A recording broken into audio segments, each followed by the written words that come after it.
আসসালামু রহমতুল্লাহ। নবম এবং দশম শ্রেণীর প্রিয় শিক্ষার্থীরা কেমন আছো? সবাই আশা করি অনেক ভালো আছো। তোমাদের নতুন বই 2025, তো কৃষি শিক্ষা বইয়ে তোমাদের 33 নম্বর পৃষ্ঠায় আমরা রয়েছি। তো কৃষি প্রযুক্তি প্রথম অধ্যায় যেটি দেওয়া আছে, এখান থেকে অনুসরণে কিছু প্রশ্ন দেওয়া আছে, বহু নির্বাচনী প্রশ্ন এবং দুইটা সৃজনশীল প্রশ্ন দেওয়া আছে। তো এই প্রশ্নগুলোর উত্তরগুলো দেখব। তো শুরুতে দেখো বহু নির্বাচনী প্রশ্ন। তো এক নাম্বারটা কি হবে? কোন ধরনের মাটিতে আলু উৎপাদন বেশি হয়? দোআঁশ ও বেলে দোআঁশ মাটিতে, যে গ নাম্বারটা হবে। আচ্ছা, উদ্ভিদ বুঝি মাছ নয় কোনটি? এখানে হলো সরপুঁটি, গ নাম্বারটা, ঠিক আছে। বীজের বস্তায় পোকা উপদ্রব থেকে রক্ষার জন্য মেশানো হয় নিমের পাতা গুঁড়া, অর্থাৎ আমিলের বীজের গুঁড়া। এখানে ক নাম্বারটা হবে? 1 এবং 2, তাই না? আচ্ছা, নিচের উদ্দীপকটি পড়ে 4 এবং 5 নম্বর প্রশ্ন উত্তর দাও। তাসফি নদীর ধারে একটি জমিতে আলু চাষ করে আসছিলেন। তো প্রথম দিকে তার জমি থেকে আশানুরূপ ফলন পেলেও বর্তমানে তার জমির ফলন কমে যাচ্ছে। তো তিনি এ বিষয়ে কৃষি কর্মকর্তার সাথে পরামর্শ করেন। কৃষি কর্মকর্তা তাকে জমির ডালু অংশে ভালোভাবে আইল তৈরির পরামর্শ দেন। আচ্ছা, তাসরিফ জমির ফলন কমে যাওয়ার কারণ কি? জমির উর্বরতা হ্রাস, জৈব পদার্থের অভাব, মাটির অনুন্নত গঠন। তিনটাতে হচ্ছে, তার মানে যে গ নাম্বারটা হবে।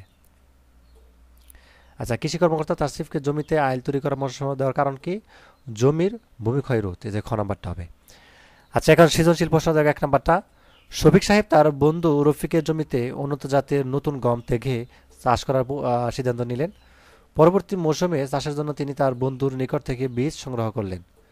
তো বীজগুলোর আর্দ্রতা পরীক্ষা করার জন্য 100 গ্রাম বীজ নিয়ে বীজের সম্পূর্ণ আর্দ্রতা বের করে ওজন নিয়ে 90 গ্রাম ওজন পেলেন। এরপর অঙ্কুরোদ্গম ও সতেজতা পরীক্ষা করে সন্তুষ্ট চিত্তে গমের আবাদ করে কাঙ্ক্ষিত ফলন পান। মাটি কাকে বলে? আমরা উত্তরটা দেখি।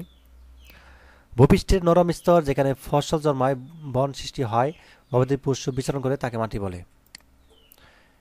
FCR এর মান যত কম, খাদ্যের গুণগত মান তত ভালো, ব্যাখ্যা করো।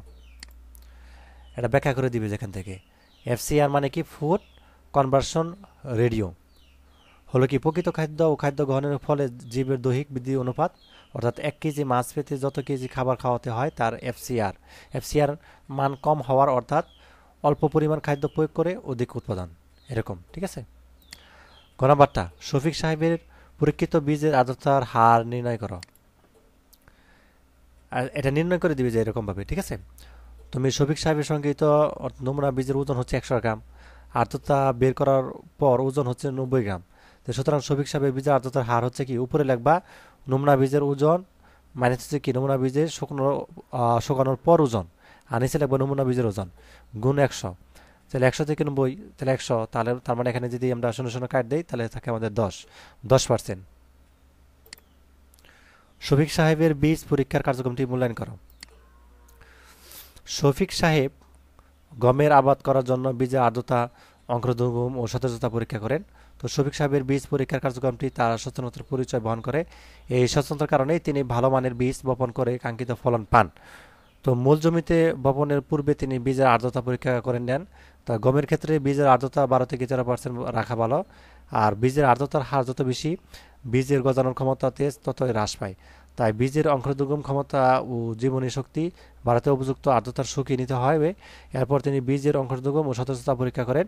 নমুনা বীজের শতকরা অর্থাৎ যতটি বীজ গজায় তাই বীজের অঙ্কুরোদ্গম ক্ষমতা, ভালো বীজের অঙ্কুরোদ্গম ক্ষমতা থাকে প্রায় 80%-এর উপরে। অপরদিকে বীজের সতেজতা হলো প্রতিকূল পরিবেশের বীজের অর্থাৎ অঙ্কুরিত হওয়ার ক্ষমতা। বীজের সতেজতা ও অঙ্কুরোদ্গমের ক্ষমতা কাঙ্ক্ষিত মানের না হলে ফলন পাওয়া যায় না। আচ্ছা, তারপর আমরা 2 নম্বর সৃজনশীলটা দেখি। রীতা পাল মৎস্য অধিদপ্তরের মাধ্যমে প্রশিক্ষিত হয়ে নিজ পুকুরে মাছ চাষ শুরু করলেন। তো তিনি সম্পূরক খাদ্য প্রস্তুত করে পুকুরে যথাযথভাবে প্রয়োগ করেন এবং মাছের উৎপাদন বাড়াতে সফল হন। তার সফলতা দেখে এলাকার অন্য চাষিরা নিয়মিত সম্পূরক খাদ্য প্রয়োগের কার্যক্রম গ্রহণ করলেন। ক, সম্পূরক খাদ্য কাকে বলে? তাহলে আমরা উত্তরটা দেখিনি, সম্পূরক খাদ্য কাকে বলে। ক নাম্বার, প্রাকৃতিক খাদ্যের পাশাপাশি মাছের দ্রুত বৃদ্ধির জন্য যে অতিরিক্ত খাদ্য দেওয়া হয় তাকে সম্পূরক খাদ্য বলে। খ নাম্বার, মাছ চাষে প্রাকৃতিক খাদ্য যথেষ্ট নয় কেন, ব্যাখ্যা করো। দেহের বৃত্তি বেঁচে থাকার জন্য মাছ পুকুরে প্রাকৃতিক পরিবেশ থেকে, অর্থাৎ ফাইটো প্লাঙ্কটন বা উদ্ভিদ কণা ও জু প্লাঙ্কটন পানি কণা খাদ্য হিসেবে গ্রহণ করে। কিন্তু মাছ চাষের ক্ষেত্রে অধিক উৎপাদন পাওয়ার জন্য পুকুরে অধিক ঘনত্বে পোনা ছাড়া হয়। এ অবস্থায় শুধু প্রাকৃতিক খাদ্য মাছের দ্রুত বৃদ্ধি ঘটাতে পারে না, এমনকি সার প্রয়োগ করে প্রাকৃতিক খাদ্য বৃদ্ধি করলেও তা যথেষ্ট নয়। এজন্য হচ্ছে মূলত যে এটা করা হয়। ঠিক আছে, বাকিটুকু ব্যাখ্যা করে দিবে। রিতা পালের সফলতার কারণ ব্যাখ্যা করো। তো রিতা পাল মৎস্য অধিদপ্তর থেকে প্রশিক্ষণ গ্রহণ করে পুকুরে মাছ চাষ শুরু করেন। মাছ চাষে কেবল প্রাকৃতিক খাদ্য যথেষ্ট নয়, পাশাপাশি সম্পূরক খাদ্য দিতে হয়। প্রশিক্ষণগত জ্ঞানের মাধ্যমে রিতা পাল মানসম্মত নির্ধারিত খাদ্য উপাদানসমূহ সংগ্রহ করে সম্পূরক খাদ্য প্রস্তুত করেন।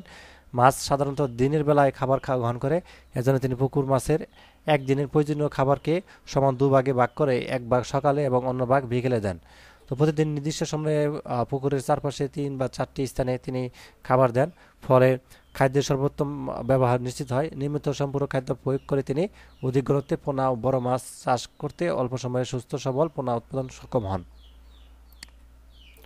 এলাকার অন্য মাছ চাষিদের গৃহীত কার্যক্রম মূল্যায়ন করা।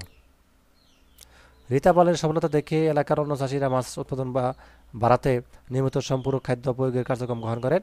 উল্লিখিত এলাকার মাছ চাষিদের মাছের সম্পূরক খাদ্যের উপকারিতা সম্পর্কে কোনো ধারণা ছিল না। তারা মাছ চাষে পুকুরে উৎপাদিত প্রাকৃতিক খাদ্যের উপর নির্ভরশীল ছিলেন, ফলে মাছের খাদ্যের চাহিদা মেটাতো না। এজন্য তাদের পুকুরে মাছের উৎপাদন কম হতো। তারা মাছ চাষে রিতা পালের অর্থাৎ সফলতা দেখে অনুপ্রাণিত হন।